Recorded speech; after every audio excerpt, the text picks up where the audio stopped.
गांव के किनारे स्थित सुनहरी हवेली जब भी अंधेरे में आती, तब उसकी दीवारों से अजीब अजीब आवाजें निकलतीं। यह हवेली, जो वर्षों से वीरान पड़ी हुई थी, अपने आसपास के लोगों के लिए एक पहेली बन गई थी।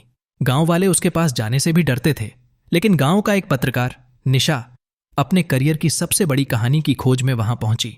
उसकी जिज्ञासा उसे रोक नहीं सकी। भले ही गांव के बुजुर्गों ने चेतावनी दी थी कि जो भी वहां कदम रखता है वह कभी वापस नहीं आता, निशा ने हवेली में प्रवेश करते ही अजीब सी सिहरन महसूस की।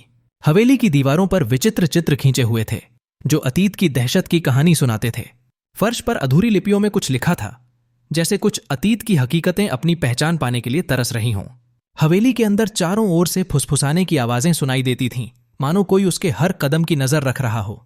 विचित्रता और भय ने उसे और भी जिज्ञासु बना दिया। जैसे जैसे शिकायतें बढ़ती गईं, निशा ने हवेली के उन रहस्यों को सुलझाने का निश्चय किया जो सदियों से गूढ़ बने हुए थे। उसे पता चला कि यह हवेली एक ऐसे परिवार की थी जो काले जादू का अभ्यास करता था। एक भयानक रात को जब परिवार ने एक अनुष्ठान किया, तब सब गायब हो गए थे। निशा को जिज्ञासा के साथ साथ एक अनजाना भय भी महसूस होने लगा, जैसे वह गहरी खाई में गिरती जा रही हो। सच्चाई की खोज में निशा को आत्माओं की उपस्थिति का अनुभव करने का डर था। क्या वह अंधेरे में छिपे रहस्य को उजागर कर पाएगी, या फिर वह भी उस परिवार के अंधेरे अतीत का हिस्सा बन जाएगी? जैसे जैसे वह आगे बढ़ती गई, हवेली ने उसे चेतावनी दी।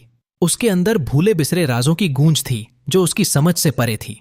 अब निशा को तय करना है कि आत्मा और असत्यता के बीच की इस खाई को खत्म करेगी या स्वयं उस खाई में गिर जाएगी।